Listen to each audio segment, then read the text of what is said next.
Today I'm going to be asking the question, what has the new Photoshop update got in it that can help film photographers? Hello and welcome to Chromograph Photo Art, and my motto is, if I can do it, anybody can do it. I'm not a Photoshop expert, so if I can do it, you can do it. Right, so on to the subject of today's little video, hopefully nice and sweet and short. So I'm going to explore how, by using the Photoshop neural filters, we can shortcut a very tedious task in processing. So, cheers, sluncher. Okay, so we're going to start with an image. This image is freshly scanned in as of yesterday. It came back from the reproducing house about a week or so ago. Haven't touched it since, and you can probably see on screen immediately that there are issues with dust spots and things in the sky. So let's just go up to 100%. So let's hit zoom. 25, 33, 50, 66 and 100, and you can immediately see there are plenty of objects in that sky, which at 100% is the highest magnification I would ever spot at. Anything bigger than 100% you won't see it either on print or on any other form of social media, because this is a big file, and the first thing I'm just going to do is adjust the size slightly to just make it conform with what you get from a printer, so we can look at it as if it was being printed. So we're not going to resample. So that actually shows that it's 37 by 29 inches. Let's call it 36 by 20. In other words, it's a big file. This is a 10,000 pixels wide, 9,000 pixels high. So let's go back to print size, and you can still see on screen that the visible blobs, scratches, hairs, all sorts of artifacts. This shouldn't really happen from a professional developing house, but my experience is lately that this seems to be how they come back. I certainly haven't put those on there.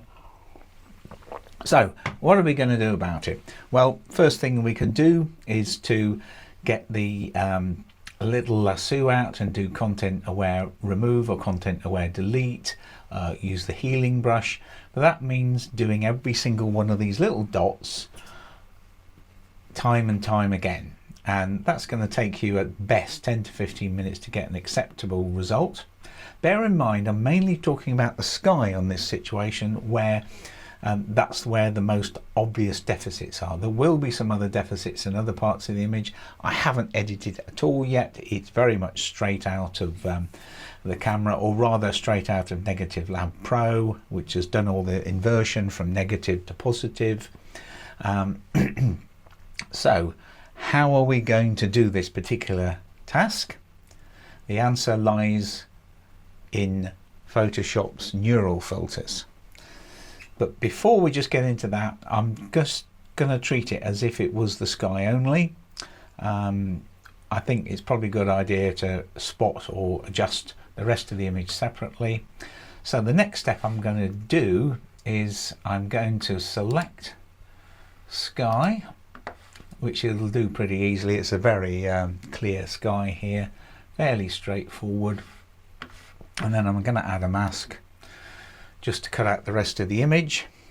And once I've done that, I'm going to go back to something a little bit, so we're fitting that on screen. So now we're going to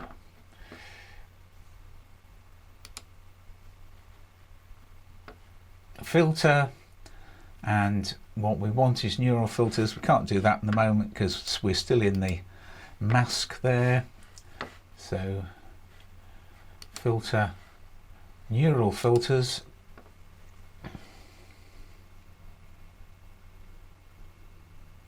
and the one that we want is right down at the bottom, photo restoration switched off by default.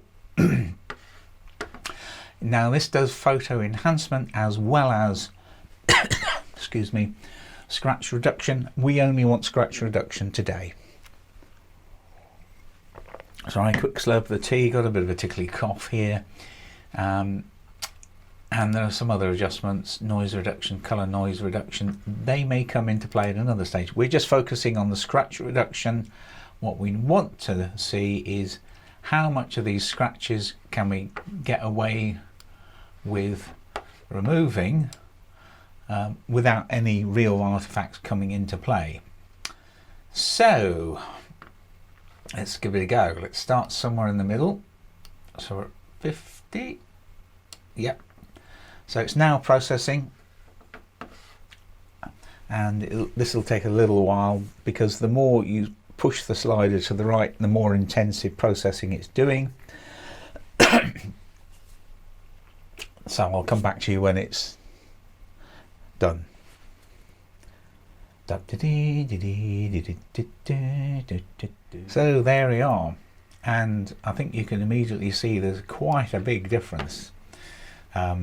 Now, another key thing, I set this to output to new layer, and I think that's important because it gives you the option of modifying things later. Now, I can see it's somehow still got photo enhancement on. We need to take that off because it's developing an artifact just over here. Not ideal. That's better. There is still some traces of an artifact here, but I think that's not too bad. You can crank it up a bit more. Let's go to 75. And it's going to do some more processing, so I'll come back to you in a minute. And just about done now. Right. So let's see if we can have a look at this. So there are still some signs of damage here, but it's very, very much less visible. And I think for many purposes that's probably acceptable because you can do extra little bits of spotting to just pick up the various bits it hasn't treated. So I think we're satisfied with that for now. This is only for demonstration purposes. You would obviously spend a little bit more time if you're doing it yourself, particularly as a critical image. So if you say OK, it now brings it back, but it's got a new layer. We still got the mask on the bottom layer, which we don't need at the moment. We can always get that back. Let's delete that. So this is the image as it comes back. You can still see that there's some places where you need to do some work in other places, but that's much less generally on the darker areas. It's typically the skies, but as it stands, that's certainly acceptable for social media. Because you're going to be much smaller than this when reproduced, and even to a certain extent for printing. If I was doing a big print of this, I'd spend a bit more time doing a bit more cleaning up, but it's a much better starting point than that mess which was all up here. So you can see by the time we get to 100% there are still some bits and pieces, but overall this makes it much less of a tedious task. Now you might have noticed there's a little bit of sky missing there, so let me just go back to earliest history state. So this area up here, there's definitely something gone there. So however, we can still sort that out. So that layer there, we mask that, and then we select the brush, and we can gently brush away with it selected on black, brush away some of that area where it's taken away, getting much closer to the original. Of course it brings back some of the scratches as well in that area, but very easily removable by hand with either the lasso tool or the healing brush tool or anything like that. So there we have it, a quick and dirty introduction to how you can save some time as a film photographer on that tedious spotting, scratch, retouching cycle that we all always go through. And yes, there's more work to be done on this image. It's quite a large image, but you can see immediately that it's a much faster process than doing these one by one and still missing lots anyway. So there we have it. Thanks for watching. I've got some other stuff in the pipeline on working with Photoshop and Lightroom, the new features in particular, my preferred workflows. I'll also put up a link to the other video I did of some of those new features.